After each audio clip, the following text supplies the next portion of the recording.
नमस्कार मंडळी. स्वागत आहे तुमचं माझ्या यूट्यूब चॅनलवर. स्वामी भक्तांनो, उद्या वार रविवार 1 फेब्रुवारी 2026 या दिवशी आलेली आहे माघी पौर्णिमा आणि याच दिवशी रवी पुष्य नक्षत्र पण आलेलं आहे. कारण रवी पुष्य नक्षत्र हा दिवस खूप शुभ मानला जातो आणि तशात जी पौर्णिमा आहे माघी पौर्णिमा, हाही दिवस अतिशय शुभ आणि चांगला मानला जातो. तर या दोन्ही गोष्टी एका दिवशी एक मोठा आहे आणि या ज्या तिथीला आहे ना, या दिवसाला खूप असं झालेलं आहे या दिवसाचं. पण ज्यावेळेला एखादा दिवस खूप महत्त्वाचा असतो, पुष्यामृत योग किंवा 3.5 मुहूर्तापैकी एखादा मुहूर्त असेल तर योग आणि तेच पौर्णिमा, अमावास्या, एकादशी अशा ठराविक तिथी या कामं केली जातात. कामाच्या दिवशी हा वेळ बी काही कामापुरता खूप शुभ याने मानला जातो. नक्षत्र ज्या दिवशी येतं ना, रविवारीच येत असतं. ज्या दिवशी रविवारी पुष्य नक्षत्र येतं त्याला रवी पुष्य नक्षत्र. या नक्षत्रावर अनेक गोष्टी जर आपलं जप, तप आणि अशा काही गोष्टी केल्या किंवा उपाय केला, एखादी पूजा असेल तर ती पूजा केली, तर याचं फळ हे आपल्याला अधिक पटीने मिळत असतं. कारण हा दिवस आणि माघी पौर्णिमा एका दिवशी आल्याच्या कारणाने मग तर या दिवसाला म्हणजे आपण म्हणतो ना, दुधात साखर पडावी याप्रमाणे या दिवसाचं महत्त्व वाढलेलं आहे. तर या दिवशी आपल्याला एक उपाय करायचा आहे, जो की आपल्या घरामध्ये जी काही किटकिटी, भांडणे आणि टेन्शन आहेत ते मिटवण्यासाठी. आणि तर या दिवशी आपल्या देवघरातील देवांना आपल्याला हा एक नैवेद्य दाखवायचा आहे. कारण रवी पुष्य नक्षत्र आणि पौर्णिमा या दोन्ही दिवशी एकत्र आल्यामुळे आपल्या देवघरातील देवांना हा एक नैवेद्य आवर्जून आपण दाखवायचा आहे. हा नैवेद्य ज्यावेळेला आपल्या देवघरात आपण दाखवतो, त्यावेळेला देवांना खरंच हा नैवेद्य देवापर्यंत पोहोचत असतो आणि त्यावेळेला देवी देवतांचे आशीर्वाद आपल्या कुटुंबावर राहतात.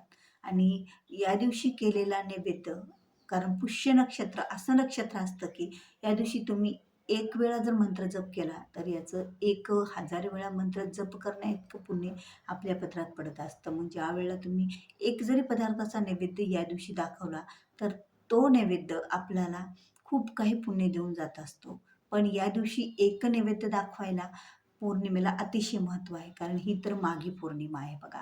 माघी पौर्णिमा आणि माघ महिन्यामध्ये गुप्त नवरात्री आली होती. ज्यावेळेला नवरात्री येऊन जाते ना, जी पहिली पौर्णिमा येत असते त्या पौर्णिमेला विशेष असं महत्त्व असतं. म्हणजे ज्या महिन्यामध्ये नवरात्री येते आणि त्या महिन्यातली जी पौर्णिमा आहे ती खूप शुभ मानली जाते आणि त्यामध्ये लक्ष्मी प्राप्तीचे उपाय आपण जर केले तर ते उपाय सहसा वायाला जात नाहीत, पण त्याचं फळ हे आपल्याला अधिक अधिक पटीने मिळत असतं. कारण लक्ष्मी प्राप्ती करण्याचाच हा दिवस असतो, तो म्हणजे पौर्णिमेचा.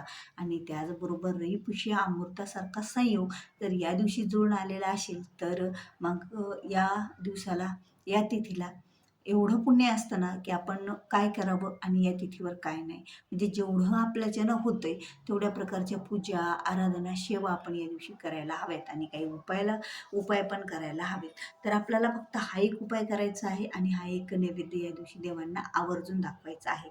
तुम्ही जर या दिवशी सत्यनारायणाची पूजा, म्हणजे दर पौर्णिमेचं सत्यनारायण बरेच जण करतात. तर सत्यनारायणाला सुद्धा आपण याच पदार्थाचा नैवेद्य पण दाखवू शकतो. तर बघा, तो तो नैवेद्य म्हणजे काय करायचं आहे. तर या दिवशी आपल्याला आवर्जून खीर करायची असते. कारण पौर्णिमा हा दिवस खिरीसाठी अतिशय महत्त्वाचा मानला जातो. आता खीर एकतर तुम्ही साबुदाण्याची करा, गव्हाच्या रव्याची, तांदळाच्या रव्याची, कुठलीही जरी तुम्ही खीर केली तरीही चालेल. पण त्यामध्ये आवश्यक काही गोष्टी आपल्याला घालायच्या आहेत. म्हणजे त्यामध्ये आता खीर आली तर खीरमध्ये दूध आलंच, पण साखर आली, सुखामेवा आलाच, विलायती आली, अशा अनेक गोष्टी आपण त्यामध्ये घालत असतो. कारण खीरसुद्धा आपापल्या पद्धतीने आपल्या घरात जशी करतो तशी वेगवेगळी एक पद्धत असते प्रत्येकाचीच खीर रेसिपी बनवायची. पण यामध्ये आपल्याला आवर्जून पिवळा रंग टाकायचा आहे खायचा. कारण हा जो दिवस आहे पौर्णिमा, या दिवशी पिवळ्या रंगाला अतिशय असं महत्त्व असतं. आणि रविवार हा दिवस तर खंडेरायाचा आहे आणि त्याचबरोबर पुष्य नक्षत्र आहे. यामुळे पिवळ्या रंगाला तर विशेष असं महत्त्व या दिवशी असतं. त्यामुळे तर आपल्याला त्यामध्ये पिवळा रंग थोडासा घालायचा आहे त्या खिरीमध्ये आणि त्या पिवळ्या रंगाच्या खिरीचा नैवेद्य आपल्या देवघरातील देवांना दाखवायचा आहे उद्या सायंकाळी. कारण प्रदोषकाळी या पूजा केल्या जातात, जे उपाय केले जातात, त्या उपायाचा जो नैवेद्य दाखवला जातो त्याचा फायदा खूप पटीने होत असतो. म्हणून तर प्रदोष काळामध्ये पूजा करून अनेक उपाय आपण करत असतो आणि त्याचबरोबर नैवेद्य दाखवत असतो. बघा, स्वामींना सुद्धा नैवेद्य दाखवण्यासाठीचा 3 टाईमचा वेळ आहे स्वामी समर्थ महाराजांना. एक म्हणजे सकाळची भूपाळी आरती जी असते 8 वाजता, त्यावेळेला खडीसाखरेचा प्रसादाचा नैवेद्य असतो. 10:30ला आपला नैवेद्य असतो, म्हणजे आपण जेवण बनवलेलं, आणि तसंच सायंकाळच्या 6:30ला नैवेद्य असतो, म्हणजे प्रदोष काळामध्ये नैवेद्य आणि आरती असते. म्हणजे हा जी वेळ असते सायंकाळची, ती खूप अतिशय शुभ मानली जाते. तिन्ही सांजा एकत्र येतात आणि ही लक्ष्मी घरात येण्याची सुद्धा वेळ असते. म्हणून यावेळेला जे काही लक्ष्मी प्राप्तीचे उपाय, तोडगे किंवा तुम्ही पूजा, आराधना, सेवा करसाल, याचं फळ सुद्धा लक्ष्मी मातेच्या आशीर्वादाने आपल्याला जास्त पटीने त्याचं मिळत असतं. म्हणून तर ह्या सेवेची संधी, म्हणजे या उपायाची संधी आपल्याला कुणालाही सोडायची नाहीये.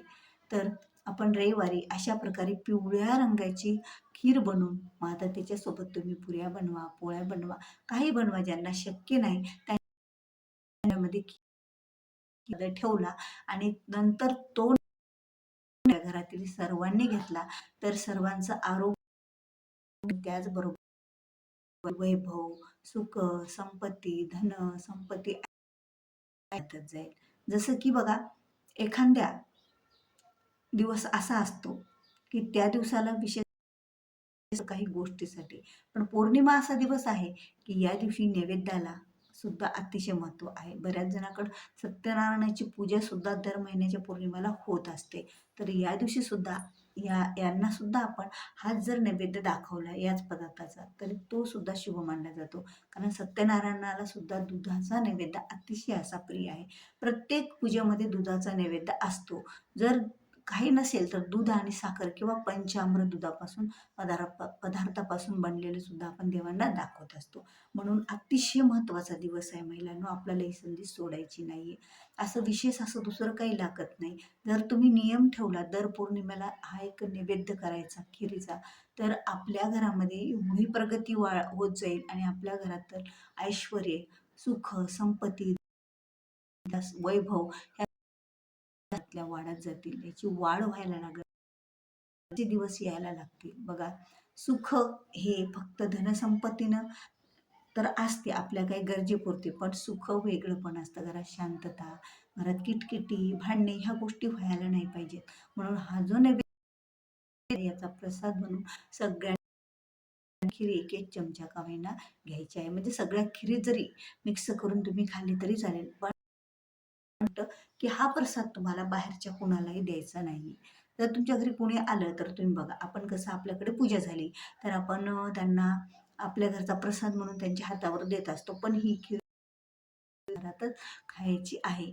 पौर्णिमेचा प्रसाद, जसा की पौर्णिमेचा सत्यनारायणाचा प्रसाद, पौर्णिमेचा देवघराचा प्रसाद, देवघरातल्या देवांचा प्रसाद, इतर देवांचा प्रसाद सहसा कुणाला देत नसतात. कारण या दिवशी दाखवलेल्या नैवेद्यामध्ये पूर्णतः आशीर्वाद उतरलेला असतो देवी देवतांचा, आणि तो आशीर्वाद आपल्यालाच घ्यायचा असतो. आपल्या कुटुंबांनाच, कुटुंबातील व्यक्तींनाच घ्यायचा असतो, म्हणून कुणालाही द्यायचा नसतो. ही एक गोष्ट आपल्याला अतिशय लक्षात महिलांनो ठेवायची आहे.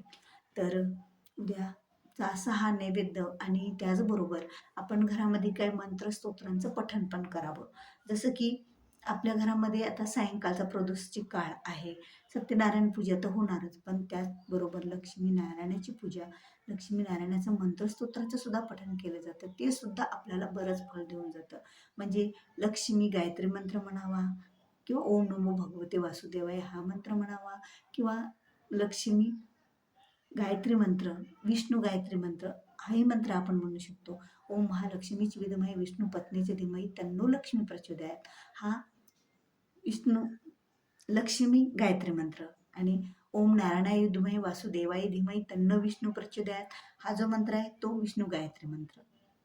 याचबरोबर आपण श्रीसूक्ताचं सुद्धा पठण करावं, व्यंकटेश स्तोत्राचं सुद्धा पठण करावं. संस्कृतमधलं व्यंकटेश स्तोत्र जरी एक वेळा पठण केलं आणि एक वेळा संस्कृतमधून जर तुम्ही श्रीसूक्त पठण केलं तर याचं फळ सुद्धा खूप मिळत असतं. पण ज्यांना संस्कृत येत नाही त्यांनी मराठीतलं जरी पठण केलं, वाचन केलं, आता ज्यांना वाचनही शक्य नाही तर त्यांनी मोबाईल द्वारे, इंटरनेटद्वारे, टी व्हीवर, कुठेतरी मोबाईलवर तुम्ही लावून दिलं, नुसतं ऐकलं, श्रवण केलं तरीही याचं फळ आपल्याला मिळतच असतं. आणि त्याचबरोबर या दिवशी संध्याकाळी झोपेपर्यंत एकदा का होईना विष्णू सहस्त्रनाम वाचावं किंवा ऐकावं. यामुळे आपल्या घरातील दोष निघून जातात आणि आपल्या स्वतःचे सुद्धा काही दोष असतात ते निघून जातात. आपल्याकडून खूप दोष होतात, बऱ्याच चुका होतात, त्यासुद्धा आपल्या निघून जात असतात.